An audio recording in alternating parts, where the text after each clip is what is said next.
The idea that the government will keep us safe would have to be one of the dumbest ideas that Australians have accepted. I'm pretty angry today, and I'm going to say some things in this video that are going to ruffle some feathers. And yes, this is about Jacinta Allen's machete ban in Victoria, but also it's not about that at all, because this machete ban is just the latest bit of nonsense in a much bigger problem. In Australia, we've accepted the lie that the government will protect you. And on the basis of that lie, we've outsourced our personal security and allowed ourselves to be disarmed by law so that we now have very limited ability to protect ourselves and our loved ones. And then we've allowed the government to be soft on crime so violent thugs roam free, and then we've watched the justice system be weaponized against victims of violent crimes so that when people do defend themselves, they end up on charges. So I'm just going to say it. The government cannot protect you, doesn't want to protect you, and in fact the government and the police in particular are the reason why we have things like these machete fights in shopping centres and home invasions every night and carjackings in broad daylight. Far from the government keeping you safe, the government is the reason why you're not. My name is Topher. This is the Topher Project, and I help busy people like you to make sense of the nonsense. I am 100% viewer supported, and I am yet to find an advertiser or a sponsor willing to advertise on my channel.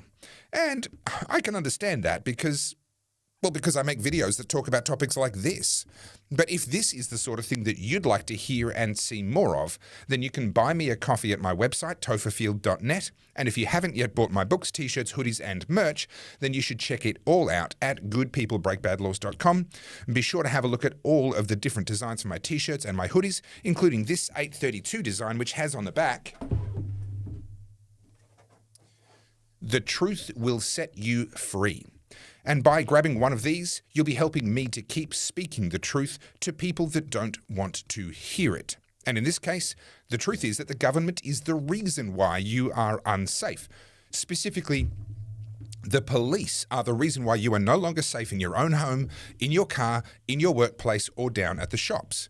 But the police keep us safe. Sure. That's what it says on the brochure, but the marketing guff is far from the reality. Now, let me say at the outset that individual police officers can be exceptional human beings, courageous, putting themselves in harm's way to protect others, and when they do that, they should be recognised and applauded. But no amount of individual courage can overcome the reality that the police as an institution are the reason why we are defenceless and so easily victimised. And they are the reason why youth gangs are so brazen in their violence against each other and against us. But I know a police officer and they're a wonderful person and they do their job with integrity and courage and yeah, sure. I personally know police officers too, you're not that special. And yes, the numerous police officers that I know are mostly perfectly decent human beings. But let me explain it with an analogy. If your job is to dig holes and fill them in again, then no matter how well you do that job, with how much integrity, precision, or speed, in the end, you're still just digging holes and filling them in again. And if I went past and saw someone whose job was to dig holes and fill them in again, and I said, hang on, that person's just digging holes and filling them in again, you might jump up and down and say, well, I know a hole digger and filler and he's a wonderful person. Don't you know how hard they work to dig and refill all those holes? How dare you say such a thing about this wonderful hole diggerer and fillerer? And I'd say, okay, all of that might be true. He might be a wonderful and hardworking man with integrity who loves his kids and all the rest of it, but also he's just digging holes and filling them back in again. Both of those things can be true at the same time. And so it is with the police. Individual officers might indeed be the most wonderful people you would ever hope to meet. And there is no question that from time to time we do see incredible, courageous acts by police officers. And they should be applauded just as courageous acts from anyone should be applauded. But that doesn't change the fact that as an institution, the existence of the police is why we are disarmed and unable to defend ourselves.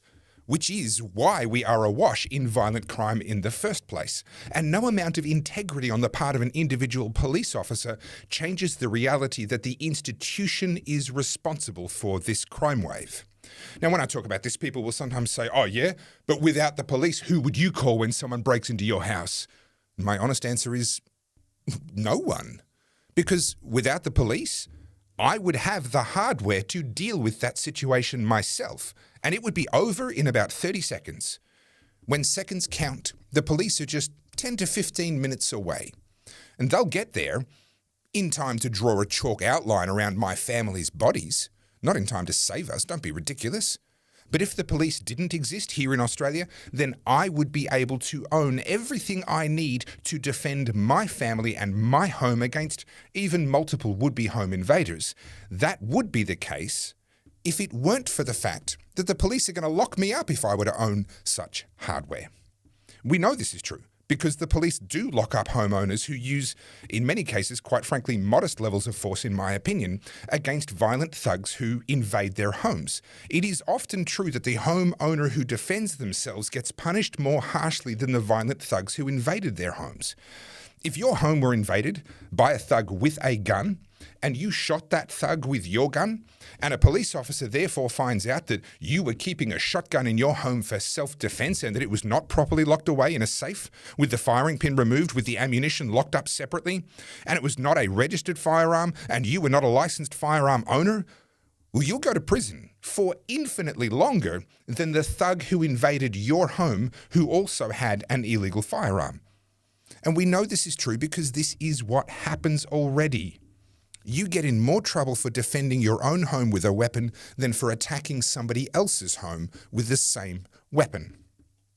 You are more of a criminal under our current system, our current government, for making provisions for your own self-defense and your families than you are a criminal if you were the one doing the attacking, which is just another way of saying that the police and the courts and the government are actually in practice on the criminal's side, not the victims. And that's not my opinion. This is the outcome of court case after court case. And again, I'm not saying that they're on the criminal's side at an individual level. I'm sure many a police officer is terribly heartbroken for the victims of crime that they come face to face with in their job. And I'm sure they genuinely care about those people. But those officers will also just do their job, fill out the paperwork, cover their ass, follow the process, and hand you, as a homeowner who defended yourself, over to the mercy of the justice system. Which means that regardless of how great they are as individuals, as an institution, they will punish a homeowner who defends themselves with a weapon far more harshly than they typically punish the home invader with a weapon. The government promised to keep us safe, but now they have become the reason that we can't keep ourselves safe. The government has achieved the opposite of what it said it wanted to do.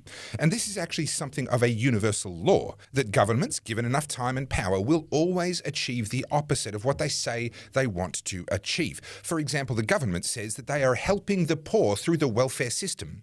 But at the same time, the government is also impoverishing us all through inflation, taxation, and regulation. The government loves the poor so much that they're making more of them.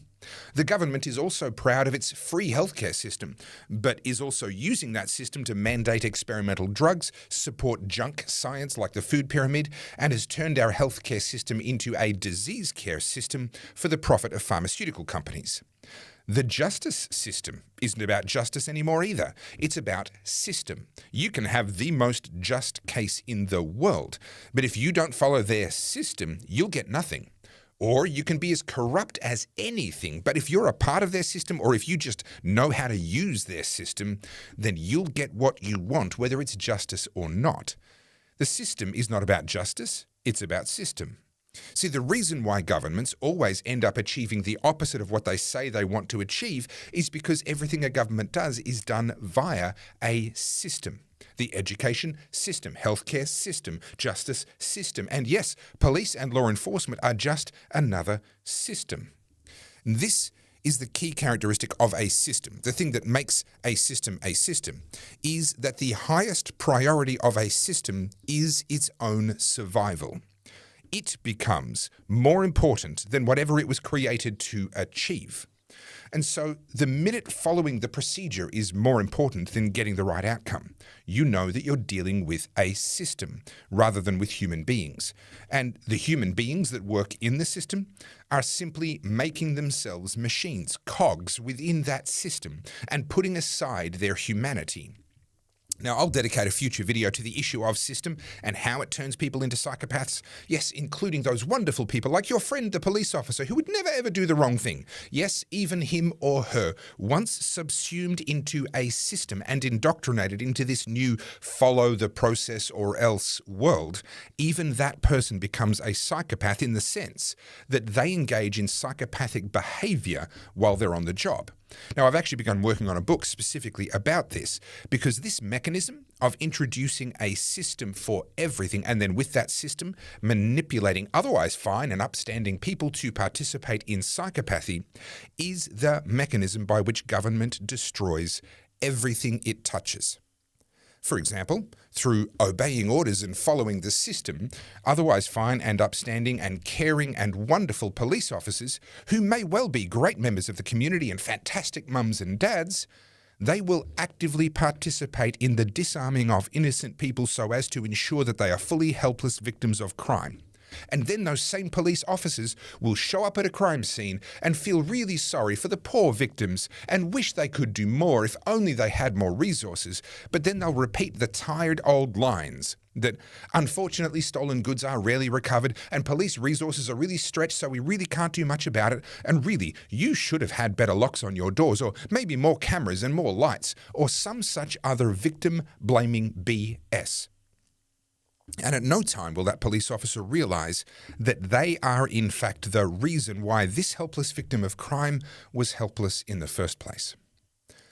Now that is borderline psychopathy. Now I'm not saying that the individual has become a psychopath themselves, but when they put on that uniform and kick into work mode and follow the system to which that individual has fully submitted themselves makes them act like a psychopath, at least while they are in uniform. Jacinta Allen's Machete Ban is just another step down this well-worn pathway to a fully helpless populace, which is completely disarmed and dependent on a police force which will not be there when they're needed, and they know it.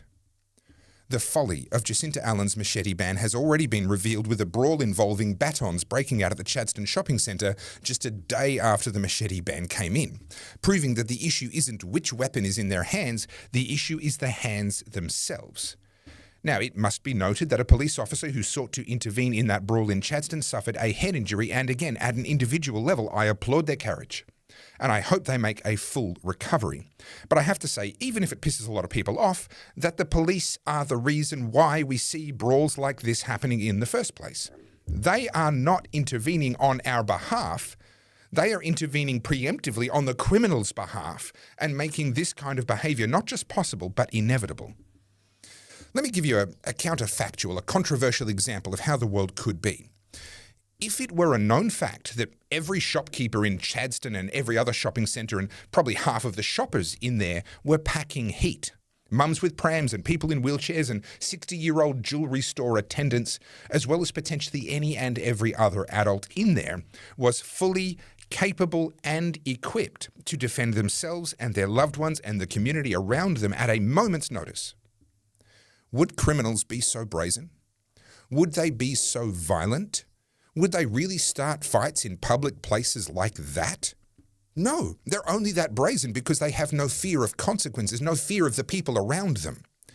It's been said that evil flourishes when good men do nothing, and unfortunately, it is the police in Australia that are stopping good men and women from being able to do anything about these violent criminals. They've disarmed the decent law-abiding members of society, and now the police are directly responsible for evil flourishing on our streets because they are the ones stopping good men and good women from being able to do anything about it.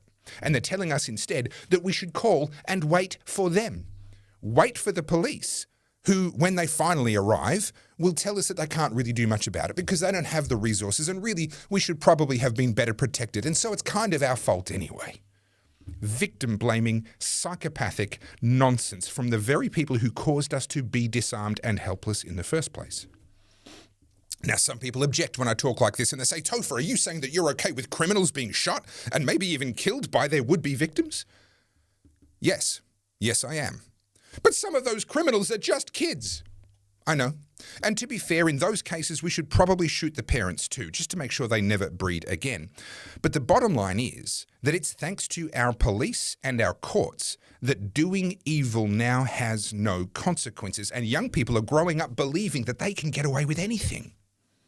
The police and the courts in Australia are literally running protection for the thugs, protecting them from their law-abiding victims and helping the thugs and criminals to get away with their violent crimes with minimal risk of getting shot in the face. And surprise, surprise, as a result of this government protection racket, evil is flourishing in our streets. The answer to the violent crime wave that we are witnessing is not a machete ban, more rules that only the law-abiding citizens will follow. The answer is more consequences that these violent lawbreakers will suffer.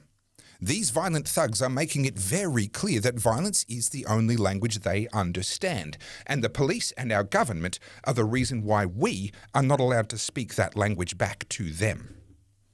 This crime wave will not be ended by the government. It will be ended when the people say enough and push the government out of the way so that we, the people, can deal with these thugs directly.